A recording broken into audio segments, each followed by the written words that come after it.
नमस्कार मित्रों। उत्तर प्रदेश के प्रयागराज में माघ मेला चल रहा है और हजारों हजार लोग रोजाना वहां स्नान कर रहे हैं।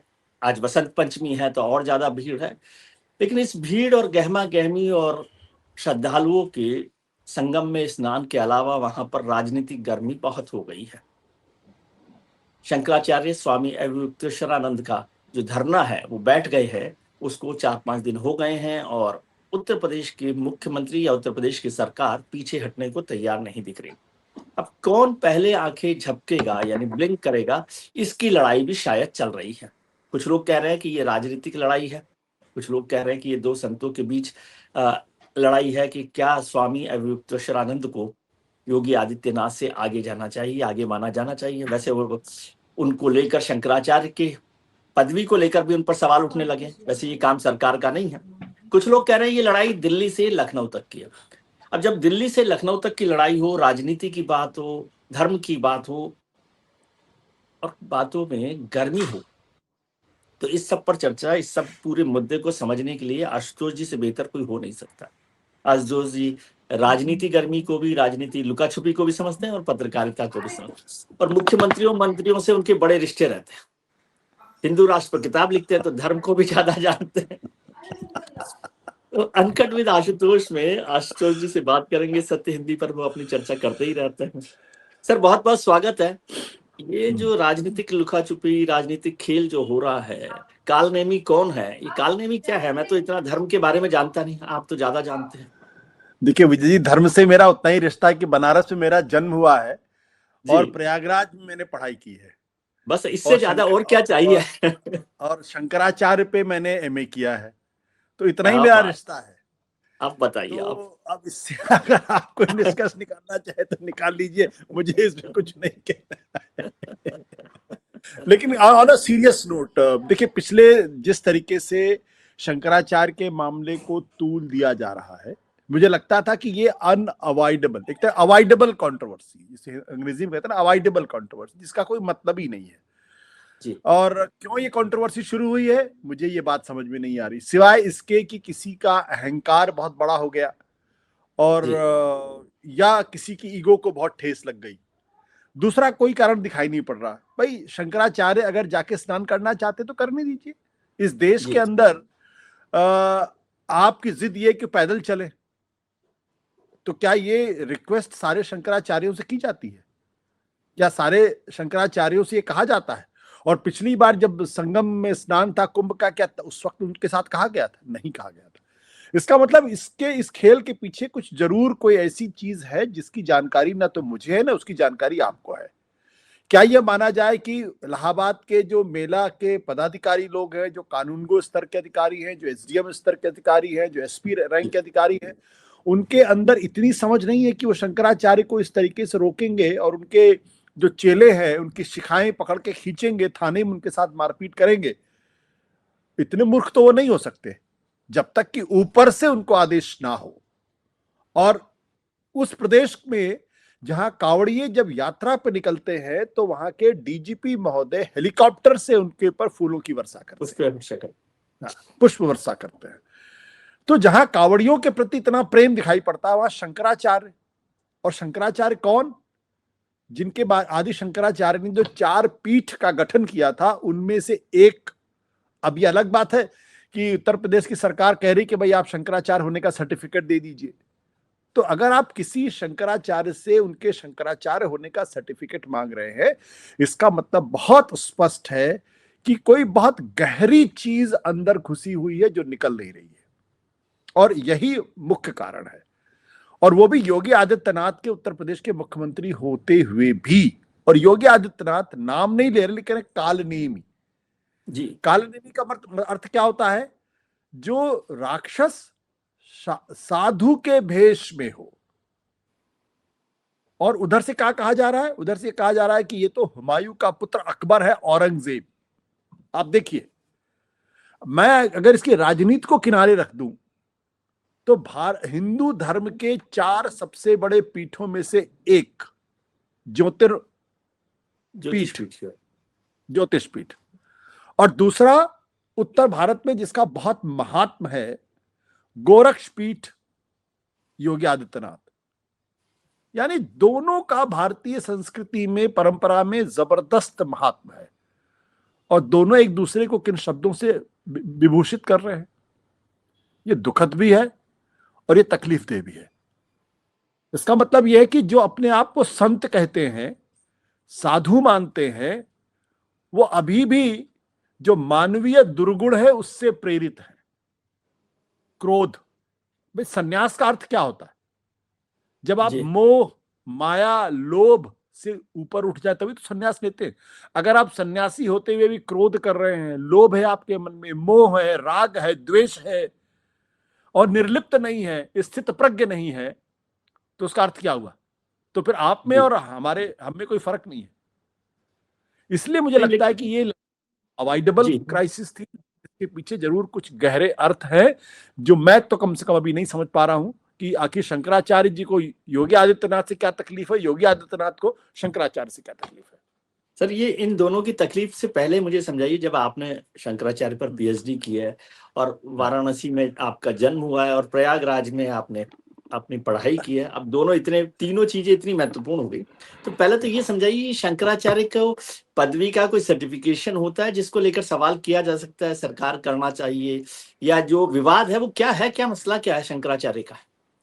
देखिए, पीएचडी मैंने नहीं की है, लेकिन शंकराचार्य पे मैंने एमए में जरूर पढ़ाई की, और शंकराचार्य मेरा बहुत प्रिय विषय भी रहे हैं। बहुत बहुत मैंने उस पर अध्ययन करने की कोशिश भी की है।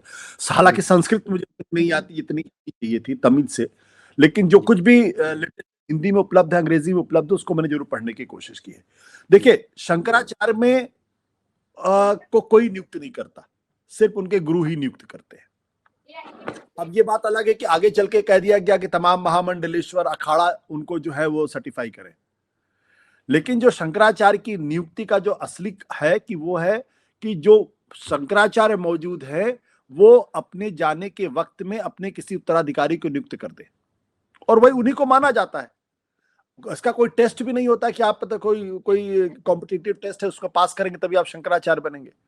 जी। लेकिन यह माना जाता है कि आप वेद, अद्वैत, इन सब के आप प्रकांड विद्वान हो, इनकी अच्छा, आपकी समझ विद्वान हो, हो। बिल्कुल समझ हो, और आप जो है सन्यासी हो, ये भी उसका एक जरूरी तत्व है। और जो सन्यास होने के जो तमाम क्वालिफिकेशंस होती हैं वो आपके अंदर होनी चाहिए, इतनी सी बात है। अब इसको अदालतों में क्यों इसको ले जाया गया है, ये मेरी समझ के परे परे है। जहां तक शंकराचार्य जी का ये कहना कि भाई अदालत का फैसला तो अक्टूबर के महीने में आया था, सितंबर के महीने में मेरा पट्टाभिषेक हो गया था, तो मैं, और दूसरी बात क्या है कि देखिए बाकी के जो शंकराचार्य हैं वो भी स्वामी अविमुक्तेश्वरानंद को शंकराचार्य ही मानते हैं। जो द्वारका पीठ के शंकराचार्य है सदानंद सरस्वती जी, उन्होंने तो नाराजगी जाहिर की है और उन्होंने कहा कि भाई इस तरीके से संतों का अपमान नहीं होना चाहिए, और शंकराचार्य नाम लिया। केशव प्रसाद मौर्य भी कहते हैं कि भाई शंकराचार्य जी के चरणों में मेरा प्रणाम है, वो क्यों नाराज हैं, उम्मीद करता हूं कि वो स्नान करके निकल जाएंगे। तो अब वहीं की सरकार जिसमें उप मुख्यमंत्री हैं ये केशव प्रसाद मौर्य जी, उन्हीं की सरकार का एक अदना सा अधिकारी उनको नोटिस देता है और कहता है कि हम आपको शंकराचार्य नहीं मानते, आप बताइए 24 घंटे के अंदर आप शंकराचार्य पदवी का इस्तेमाल क्यों कर रहे हैं। और उसके बाद दूसरी नोटिस उनको दी जाती जिसमें कहा जाता है कि हम आपको मेला क्षेत्र से प्रतिबंधित कर देते हैं। ये अपमान नहीं तो क्या है? अगर आपको वाकई में हिंदू धर्म में आस्था है तो ये सारी बातें बहुत पर्दे के पीछे भी बहुत मुलायमियत से की जा सकती है। तो ये जो नियुक्ति का प्रश्न है मुझे लगता है ये अपने आप में बेकार है, इसका कोई अर्थ नहीं है। जैसे कि आरएसएस के अंदर आरएसएस प्रमुख अपने जाने के वक्त में वो अपने किसी उत्तराधिकारी को नियुक्त कर देते हैं और उसकी संस्तुति हो जाती है, उसको अदालत में चैलेंज नहीं किया जा सकता या नहीं किया जाता है, और मान लिया जाता है कि भाई अगर हमारे परम पूजनीय संचालक। सरसंघ चालक जी ने अगर किसी को नियुक्त किया है, जो परंपरा हेडगेवार से लेके गुरु गोलवलकर, गोलवलकर से देवरस, देवरस से रज्जू भैया सब तक आई है, और कोई कहीं कोई चुनाव का कोई प्रश्न उसमें था ही नहीं, तो आरएसएस का प्रमुख अगर इस आधार पर चुना जाता है तो शंकराचार्य का भी उसी आधार पर चुना जाता है। तो मुझे लगता है ये पूरी कंट्रोवर्सी ही अपने आप में बेकार की कंट्रोवर्सी, इसका कोई अर्थ नहीं है।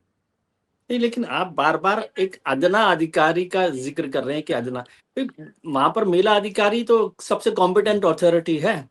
आप जब अदना अधिकारी बोलते हैं तो ऐसा महसूस होता है कि शायद उनको, उनके आदेश पर यह काम नहीं हुआ, किसी के इशारे पर यह काम हुआ। जबकि मेला 100% किसी के अधिकारी इशारे पे काम हुआ। कॉम्पिटेंट अथॉरिटी है, वो देखेगा जिला प्रशासन की व्यवस्था। यदि वहां पर कुछ भगदड़ हो जाती तो आशुतोष जी और विजय त्रिवेदी कहते कि देखिए मेला अधिकारी ने इसको देखा नहीं।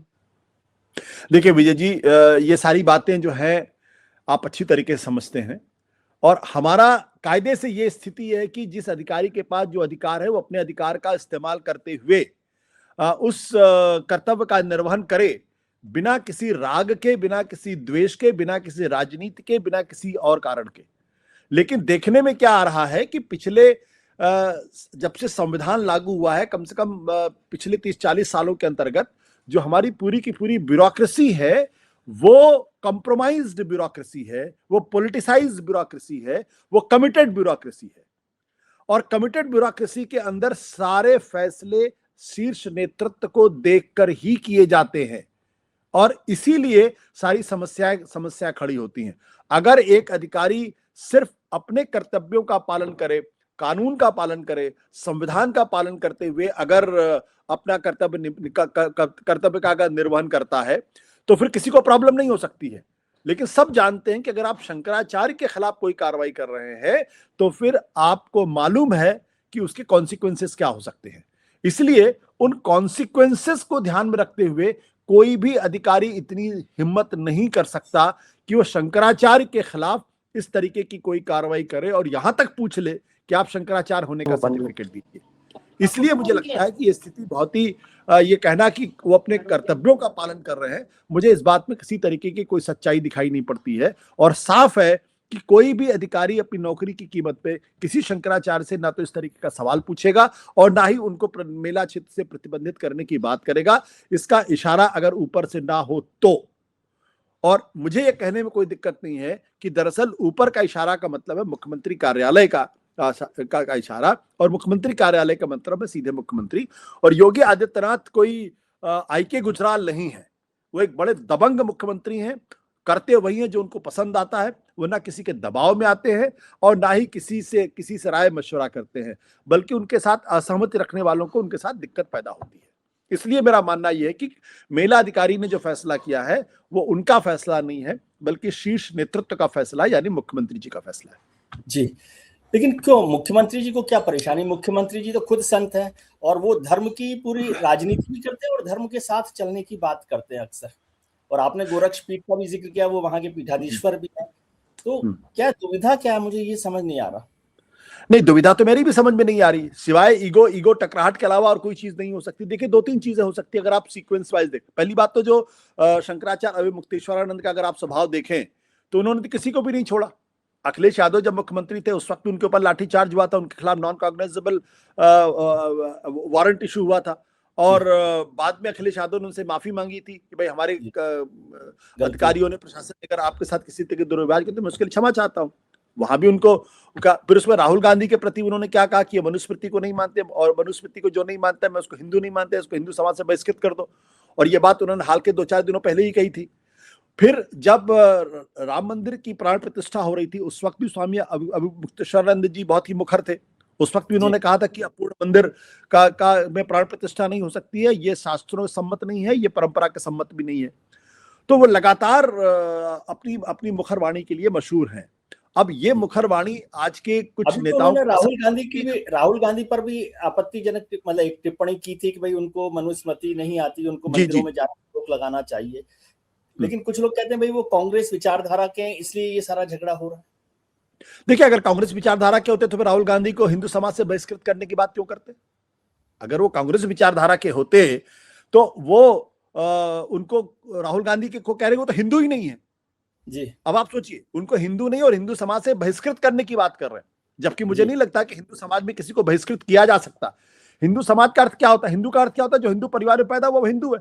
वो हिंदू कोई ये तो लिखा नहीं कि अगर आप वेद मानेंगे तो हिंदू, पुराण मानेंगे तो हिंदू है ब्रह्मा, और अगर आप ब्रह्म को मानेंगे हिंदू, या शिव को मानेंगे हिंदू, विष्णु को मानेंगे हिंदू है, या गीता पढ़ेंगे तो हिंदू, रामायण पढ़ेंगे, रामचरितमानस पढ़ेंगे तो हिंदू है। हिंदू का मतलब होता है जो हिंदू परिवार में पैदा हुआ, सीधी सी बात है।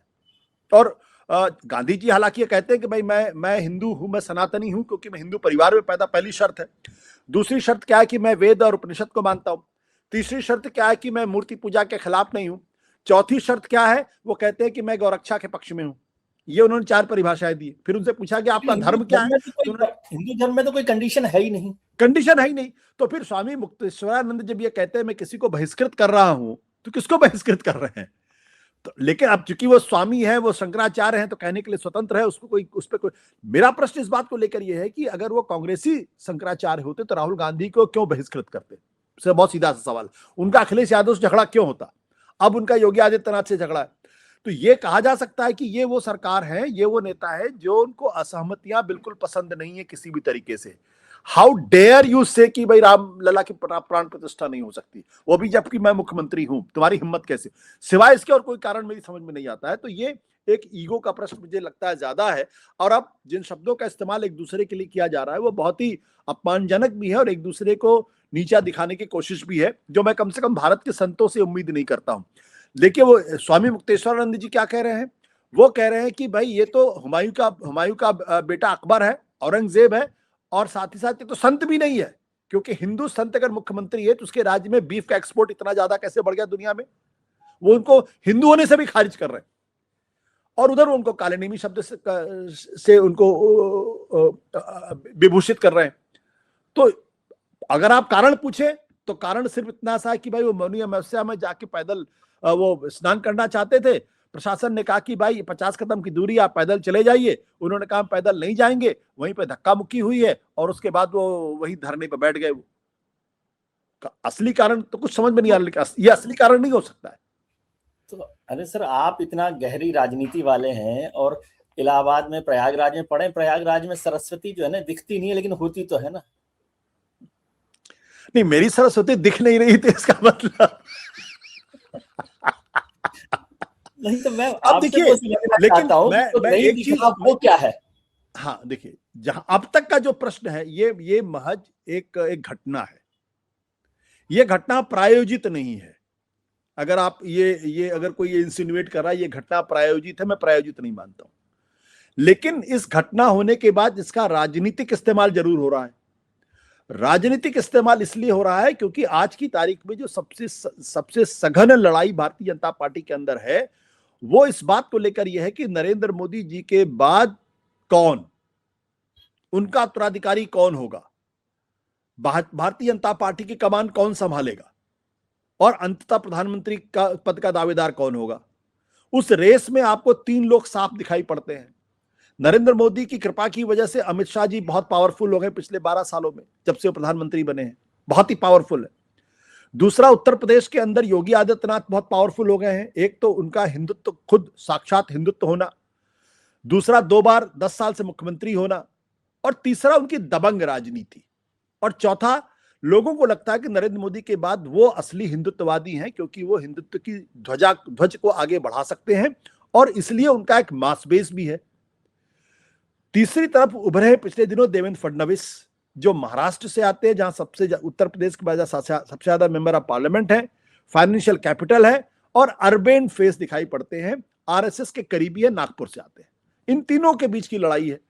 अब आप भी राजनीति को जानते हैं, जितनी लड़ाई पार्टी के बाहर होती है उससे कहीं ज्यादा लड़ाई पार्टी के अंदर होती है। अमित शाह जी को लगता है कि वो प्रधानमंत्री पद से सिर्फ 1 कदम पीछे हैं और उनके रास्ते में उनको लगता है कि योगी आदित्यनाथ जी एक बड़ा रोड़ा हो सकते हैं।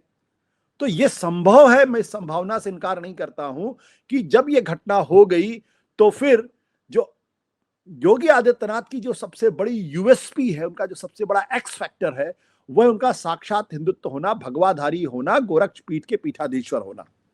तो उनके हिंदुत्व पर कोई सवाल नहीं खड़ा कर सकता। लेकिन इस घटना के अगर आप केंद्र में जाएंगे, मर्म में जाएंगे, तो बात बिल्कुल स्पष्ट हो जाती है कि कहीं ना कहीं उनको जो है वो हिंदू विरोधी साबित करने की कोशिश की जा रही है कि ये आदमी कहने को तो हिंदुत्ववादी है, लेकिन देखिए हिंदुओं के सबसे बड़े पीठ के शंकराचार्यों का किस तरह अपमान किया जा रहा है, उनको कालनेमी जैसे शब्दों से विभूषित किया जा रहा है। तो उनकी जो हिंदुत्ववादी छवि है उसको मलिन करने की कोशिश की जा रही है एक तरीके से, अगर आप देखेंगे। और यहां पर मैं मानता हूं कि इस पूरे घटनाक्रम का इस्तेमाल किया जा रहा होगा योगी आदित्यनाथ की छवि को मलिन करने के लिए और उनके आगे की प्रगति को रोकने के लिए। तो आपको लग रहा है कि इस घटना से जो योगी आदित्यनाथ है, मुख्यमंत्री हैं और पीठाधीश्वर भी हैं, क्या उनकी हिंदू छवि पर कोई नुकसान पहुंचने वाला, डेंट हो सकता है? देखिए, उनकी हिंदू छवि पर कोई बहुत ज्यादा असर तो नहीं पड़ेगा, ये मैं स्पष्ट तौर पे कह देता हूं। लेकिन दो चीजें हो सकती हैं। एक, जो उनका जो वो हिंदू जो अपने आप को नव हिंदू कहते हैं, या जो अचानक भारतीय जनता पार्टी के आने के बाद से जिनके अंदर हिंदू होने का भाव जगा है, उनके मन में जरूर कहीं ना कहीं इस बात को लेके कसमसाहट है। और आप सोशल मीडिया पे इसको देख भी सकते हैं, कुछ लोग शंकराचार्य के बेहद खिलाफ है, कुछ लोग योगी आदित्यनाथ के खिलाफ है। तो वहां पे एक कमजोरी मुझे जरूर दिखाई पड़ती है। और दूसरी बात क्या है कि आरएसएस इससे बहुत तकलीफ में होगा, क्योंकि जो उम्मीदें उन्होंने योगी आदित्यनाथ से लगा रखी थी कि योगी आदित्यनाथ भारतीय जनता पार्टी की ध्वज को आगे लेके चलेंगे, वो एक ऐसे शख्स के तौर पर उभरते हुए दिखाई पड़ रहे हैं जो बहुत ही जिद्दी हैं, और जो आरएसएस की भी एक काफी हद तक अवहेलना करते हुए दिखाई पड़ते हैं, जो पार्टी और संघ के अनुशासन से बाहर निकलते हैं, और वो जो है एकला चलो रे में ज्यादा विश्वास करते हैं, जबकि आरएसएस संघीय शक्ति में बात करता है और जिसे कहते हैं कलेक्टिव लीडरशिप में बात करता है। चाहे वो संभल का सवाल हो, भाई योगी आदित्यनाथ जब संभल का कार्यक्रम चल रहा था उसी वक्त मोहन भागवत को कहने की जरूरत क्यों पड़ी कि हर मस्जिद में हमको शिवलिंग क्यों खोजना, तो उनका इशारा बिल्कुल स्पष्ट था। लेकिन उसके बावजूद भी योगी आदित्यनाथ अपने पद से डिगे नहीं।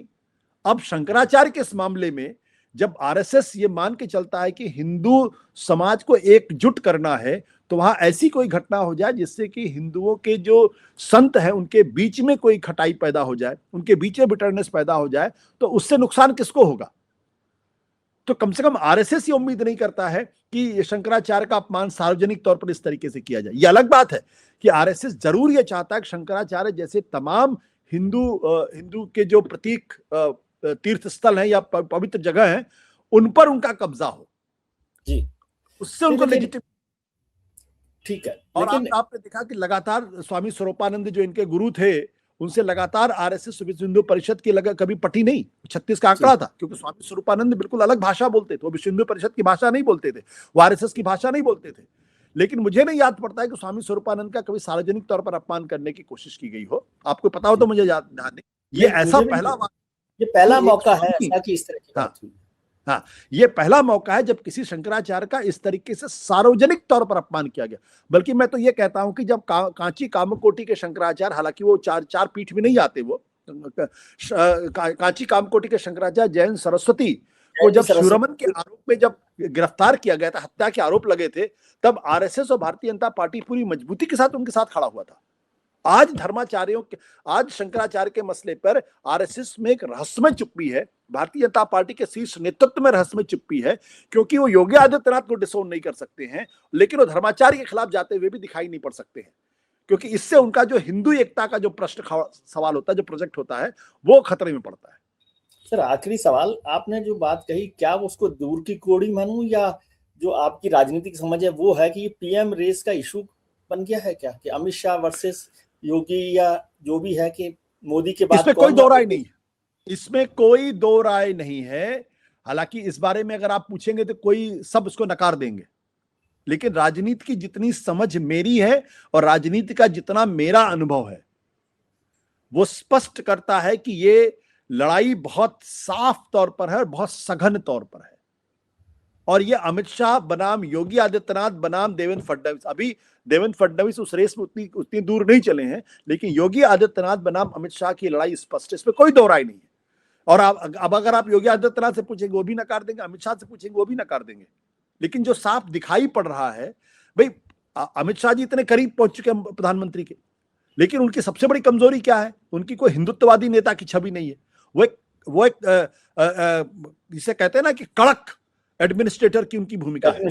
वो बड़े अच्छे संगठनकर्ता माने जाते हैं, वो नो नॉनसेंस उनकी पॉलिटिक्स है, वो हिंदुत्ववाद से जुड़े हुए हैं। लेकिन जब भी उनकी तुलना हिंदुत्ववादी नेता के तौर पर योगी आदित्यनाथ से पड़ेगी, वो 19 नहीं बल्कि 18 पड़ेंगे। जहां तक सामाजिक आधार का प्रश्न है, मास बेस का आधार है, उसमें भी योगी आदित्यनाथ अमित शाह से 20 बल्कि 21 पड़ेंगे। तो इसलिए वो कमजोरी है। ऐसे में योगी आदित्यनाथ उनके सामने एक बहुत ही कड़े प्रतिद्वंदी हैं, और ये मौका अमित शाह गंवाना कभी नहीं चाहेंगे। नहीं, अमित शाह गंवाना नहीं चाहेंगे मतलब क्या कहना चाहते हैं? ये अमित शाह वो चाहेंगे कि कोई प्रतिद्वंदी सामने ना हो। देखिए, राजनीति के अंदर आप जानते हैं इसको अच्छी तरीके से। जहां पे शीर्ष पर एक ही कुर्सी है, तो उसके लिए जो कट थ्रोट कंपटीशन है उसमें वो नहीं चाहेंगे उनके सामने कोई प्रतिद्वंदी खड़ा हो जो उनके रास्ते में रोड़ा अटका सके। ये बिल्कुल स्पष्ट बात। ये बात अगर आप अमित शाह से कहेंगे तो नहीं मानेंगे, लेकिन हकीकत ये, और यही जीवन का सत्य है। राजनीति में कोई किसी का सगा नहीं होता भाई। अंत में आपने देखा था जब अटल बिहारी वाजपेयी, लाल कृष्ण आडवाणी भी जब साथ साथ थे, दोनों की जुगलबंदी थी, 50 साल का एक दूसरे का साथ था, लेकिन अटल जी को भी ये मन में खटकता रहता था कि उनकी कुर्सी के पीछे जो है वो कुछ ना कुछ खुराफात आडवाणी जी कर रहे हैं। और आडवाणी जी के मन में भी ये कसक थी कि भाई हमने जीवन भर इतना साथ दिया, अब अटल जी मुझे प्रधानमंत्री जी के लिए रास्ता नहीं, जबकि उनको प्रपोजल दिया गया था कि अब आप प्रधानमंत्री हो चुके हैं, 3 बार के प्रधानमंत्री हो चुके हैं, अब आप राष्ट्रपति बन जाइए। लेकिन अटल जी की ने इस बात को नहीं माना और उनका न टायर न रिटायर। आडवाणी जी के नेतृत्व में विजय प्रस्थान, उसके बाद सारा कार्यक्रम टाइफस। तो जब आडवाणी और अटल जी के बीच में रागात्मक अच्छे रिश्ते थे, तब भी उनके बीच में कंपटीशन था। तो यहां तो अमित शाह और योगी आदित्यनाथ के बीच में किसी तरीके का कोई रिश्ता ही दिखाई नहीं पड़ता मुझे। और ये बात योगी जी के मन में भी है कि 2022 के चुनाव के पहले उनको निपटाने की कोशिश की गई थी, जब AK शर्मा को वहां भेजा गया था, हटाने की कोशिश की गई थी। और केंद्रीय नेतृत्व के मन में यह बात है कि 2024 में जो उनको 240 सीटें मिली हैं, वो इसलिए क्योंकि उत्तर प्रदेश के अंदर सबोटाज किया गया है। तो ये आप कहें कि ये अटकलें हैं तो खारिज किया जा सकता है, लेकिन आप भी जानते हैं और हम भी जानते हैं कि अटकलें नहीं है। ये राजनीति के कठोर धरातल पर मैं आपकी बात मान रहा हूँ, आपकी बात को मानता हूँ। मैं नहीं जानता, लेकिन मैं आपकी बात को मानता हूँ, वजन देता हूँ।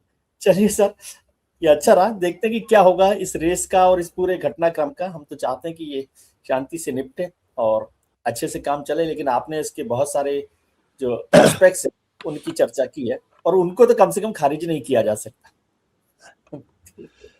उसके लिए विजय जी, शांति से निपट जाएगा तो हमारे आपके लिए खबरें बंद हो जाएंगे। शांति से ना निपटे, युद्ध चलता रहे हमको आपको खबरें मिलती रहेंगी और मुझे पूरा विश्वास है कि शांति से नहीं निपटने वाला ये। चलिए, बहुत बहुत शुक्रिया सर, और धन्यवाद आपका।